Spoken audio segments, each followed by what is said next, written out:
میں اپنا پارٹی کا کو چیئرمین ہوں. کو چیئرمین ہمارا صدر آصف زرداری صاحب ہیں.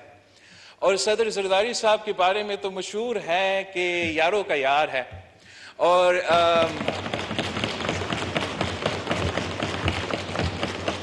وقت کا جو ہمارا سیاسی یار ہے وہ تو پاکستان مسلم لیگ نواز ہے. تو اس دائرے میں رہتے ہوئے میں نے اپنا ذمہ داریاں بھی پورا کرنا ہے. As a chairman of my party, as an equal stakeholder. اس لیے وزیر اعظم شہباز شریف صاحب صرف مسلم لیگ نون کا وزیر اعظم نہیں ہے. وزیر اعظم شہباز شریف صاحب شاید زیادہ پیپلز پارٹی کا وزیر اعظم ہے, نہ کہ مسلم لیگ نون کا وزیر اعظم. اور میں اپوزیشن کے دنوں میں تو تھوڑا بہت وزیر اعظم شہباز شریف صاحب کو جانتا تھا, پر آئی مینیج ٹو میں نے کلوز اپ شہباز شریف صاحب کو یہ پچھلے 14 مہینوں کو دیکھا ہے, اور جس طریقے سے جس نیت کے ساتھ وہ کام کرتا ہے اور جو اس کا ورک ایتھک ہے, میں اس کے بارے میں گواہ دینے کے لیے تیار ہوں کہ میں نے اس سے بہتر جو ورک ایتھک ہے پہلے نہیں دیکھا ہے. اور اسی قسم کی ورک ایتھک کی ضرورت ہے. اگر ہم نے پاکستان کو مسائل سے نکالنا ہے تو ہمیں دن رات محنت کرنا ہے. اب وہ دن رات محنت وزیر اعظم صاحب تو کر رہا ہے, اور ہم سب کا ذمہ داری ہے کہ ہم وزیر اعظم صاحب کا جو ہاتھ ہے وہ مضبوط کریں. اگر وزیر اعظم کا ہاتھ کو ہم مضبوط کریں گے تو پھر ان مسئلے کو ایڈریس کر سکیں گے. اور یہی وجہ ہے کہ ہم بہت شکر گزار ہے کہ ہمارا جو فلڈز کا ریکنسٹرکشن ہے وہ ہمارا بجٹ میں اب شامل ہوا ہے. اس لیے ہمارے لیے تو بہت مشکل ہوتا نہ صرف اپنے عوام کو جواب دینا, پاکستان کے عوام کو جواب دینا, مگر دنیا بھر کو جواب دینا. اس لیے جو پچھلے سال ہمارے ہاں یہ قدرتی آفت ہوا, یہ تاریخ میں اس قسم کا مثال نہیں ملتا. اور واقعی اس دوران پاکستان کی پوری حکومت نے مل کے کام کیا, ایک ہو کے کام کیا. وزیر اعظم نے خود اس ملک کا ہر سیلاب متاثر علاقہ کا دورہ کیا, اپنے آنکھوں سے وہ تباہی دیکھا, وہاں کھڑا ہو کے وعدے کیے, امید دلائیں کہ ہم مشکل میں ہیں مگر ہم کیسے اس مشکل سے نکل پائیں گے. سارے ڈپارٹمنٹس نے مل کے کام کیا. جناب اسپیکر, فارن منسٹری نے بھی اوور ڈرائیو میں آ کے کام کیا. ہم نے باہر سے جو یونائٹڈ نیشنز کا سیکرٹری جنرل ہے, ہمارا فلڈز تو تب ہوئے تھے جب ان کا یونائٹڈ نیشنز کا جنرل اسمبلی ہوتا ہے, اور ہر سال ایک دفعہ یہ جنرل اسمبلی ہوتا ہے, اور ان کے لیے سب سے جو بزی ٹائم ہوتا ہے, اگر کئی پوائنٹ میں ان کا سب سے بزی ٹائم ہوتا ہے تو وہ ٹائم ہوتا ہے. مگر اس کے باوجود ہمارا ریکویسٹ پہ ہمارا پرماننٹ ریپرزینٹیٹو جو یو این پہ ہے, انہوں نے خاص طور پہ ریکویسٹ بھیجا تھا میرے طرف, اور اس ریکویسٹ پہ وہ پلین پکڑ کے فوراً ادھر آیا, اور نہ صرف اپنے ملک کو موبلائز کیا مگر یونائٹڈ نیشن سیکرٹری جنرل کے مدد کے ساتھ ہم نے پھر پوری دنیا کو موبلائز کیا. وزیر اعظم نے, میں آپ کے لیے گنوا بھی نہیں سکتا ہوں کتنے ممالک سے ہم نے اس یونائٹڈ نیشنز کے جنرل اسمبلی سیشن میں کتنے ہمارے بائی لیٹرلز ہوئے, اور کتنا خوشائن بات تھا کہ دنیا اپنے مسائل کا مقابلہ کرنے کے باوجود, کہیں یوکرین کا جنگ ہو رہے ہیں کہ سب کا اپنے اپنے معاشی بحران ہیں, مگر اس کے باوجود پاکستان کو مدد کرنے کے لیے تیار تھے. اور ان ممالک کے ساتھ انگیج کر کے, یونائٹڈ نیشنز کے ساتھ انگیج کر کے, یہاں جو سارے ڈپارٹمنٹس ہیں پاکستان کے, وہ بھی اسی ٹاپک کے ارد گرد جو ہے اس دوران اپنا فوکس تھا. چاہے وہ سارے کے سارے ڈپارٹمنٹس اس قدرتی آفت میں انوالو تھے. آپ کی سیریسنس کے نتیجے میں, آپ کی محنت کے نتیجے میں, جب پاکستان کا پہلا ریزیلینٹ پاکستان کے نام سے जनीवा में कॉन्फ्रेंस हुआ था तो 9 अरब डॉलर्स का जो फिगर था आपके सामने वो इंटरनेशनल फाइनेंशियल इंस्टीट्यूशंस और मुख्तलिफ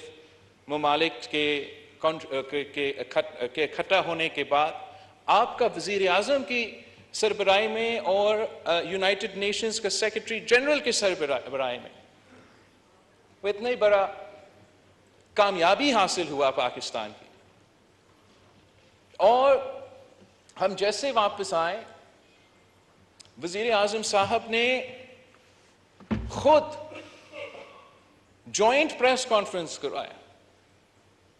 इस कामयाबी के बारे में, और मैं समझता हूं कि वही एक मौका है ना सिर्फ दुनिया के सामने आप अपने आप को मनाने के लिए, पाकिस्तान में जो तबाही हुआ है उसको रिकंस्ट्रक्शन की तरफ लेके जाने के लिए, रिलीफ दिलवाने के लिए, और जो आगे जाके हमने अपने आप को तैयार करना है ना सिर्फ उन इलाकों को जो सैलाब मुतासिर थे, मगर जो मौसमी तब्दीली की वजह से तो पूरा मुल्क मुतासिर होने वाला है, और उसका मुकाबला करने के लिए हमें अपना एडेप्टेशन तो शुरू करना चाहिए, चाहे वो हमारा सैलाब मुतासिर इलाके की रिकंस्ट्रक्शन हो या हमारा पूरा मुल्क में क्लाइमेट एडेप्टेशन करवाने के लिए जो इंफ्रास्ट्रक्चर में तब्दीली लेकर आना पड़ेगा, जो कम्युनिकेशन इंफ्रास्ट्रक्चर में तब्दीली ले आना पड़ेगा, जो एनर्जी इंफ्रास्ट्रक्चर में तब्दीली ले आना पड़ेगा, जिस तरीके से हमें ट्रांजिशन करना पड़ेगा, एक तो ऑर्गेनिक होम ग्रोन एनर्जी और दूसरा जो ग्रीन रिन्यूएबल एनर्जी की तरफ भरना पड़ेगा। और ये सारे जो हमने इंफ्रास्ट्रक्चर पे काम अब आगे किसी वक्त तो करना है,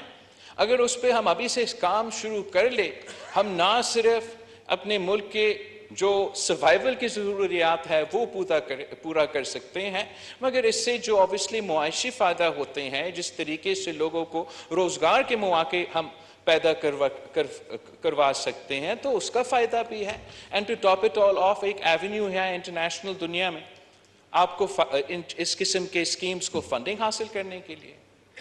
लेकिन अगर हम वापस पहुंचते हुए अपने ही किए हुए वादे को भूल जाएंगे जो हमने दुनिया से किया या जो हमने अपने से किए, तो ना हमारा दुनिया के सामने वो क्रेडिबिलिटी रहेगा, ना मेरा कोई क्रेडिबिलिटी रहेगा, ना वज़ीर आज़म साहब का कोई क्रेडिबिलिटी रहेगा। अगर हम चाहे वो यूनाइटेड नेशंस में हो, चाहे COP28 में हो, वहाँ हम कहते हैं कि पाकिस्तान तो क्लाइमेट रेजिलियंस के लिए तैयार है और क्लाइमेट एडेप्टेशन की तरफ हम भर रहे हैं, और अपना बजट डॉक्यूमेंट में हमारा ये कमिटमेंट्स रिफ्लेक्टेड नहीं है, तो फिर हमारा क्रेडिबिलिटी को नुकसान पहुंचाया जाता है। और इसलिए हम बहुत ही शुक्रगुजार हैं डार साहब का कि ना सिर्फ अपना वज़ीर आज़म का, मगर हमारा क्रेडिबिलिटी को हमें बहाल किया गया, और जो ना सिर्फ इस बजट में प्लेज किए गए हैं, लेकिन जो आगे जाके वादा किया है कि हम अपना जो ऑनवर्ड फ्यूचरिस्टिक जो प्लान है वो जुलाई 15 तक इंशाल्लाह ताला वो भी ऐलान हो जाएगा। मेरे ख्याल में ये पूरा मुल्क का इसमें ना सिर्फ हमारा फ़ायदा है, मुआशी फ़ायदा है, मगर क्रेडिबिलिटी की हद तक भी अब बहुत ही ज़रूरी था, और हम बहुत शुक्रगुजार हैं कि ये हो चुका है। लेकिन हमारा जो सोच है, या लीस्ट जो पीपल्स पार्टी की सोच है, कि हमें अपना अब पूरा जो मुल्क के आगे जाके प्लानिंग एंड डेवलपमेंट होगा, उसको हमें इसी के इर्द गिर्द अब रीओरिएंटेट करना पड़ेगा, ताकि हम पाकिस्तान को एक ग्रीन रेवोल्यूशन के लिए तैयार करें, चाहे वो ग्रीन एनर्जी हो, चाहे वो ग्रीन इंफ्रास्ट्रक्चर हो, चाहे वो ग्रीन एग्रीकल्चर हो, ताकि हम ना सिर्फ मौसमी तब्दीली के नुकसानात से बच सके, अपने लोगों को तैयार कर सके, मगर जो इसके जो फॉरवर्ड थिंकिंग इकोनॉमिक अपॉर्चुनिटीज़ है ज़राए हम पैदा कर सकते हैं, उस पर हम ध्यान दें। क्रेडिबिलिटी वज़ीर आज़म साहब, साबिक़ वज़ीर आज़म साहब और मौजूदा स्पीकर साहब وہ بہت ہی ضروری ہے. کریڈیبلٹی دنیا کے سامنے اور کریڈیبلٹی ہمارے ملک کے اندر. اور وہ کریڈیبلٹی تب حاصل ہو سکتا ہے جب ہم اپنے عوام سے سچ بولیں,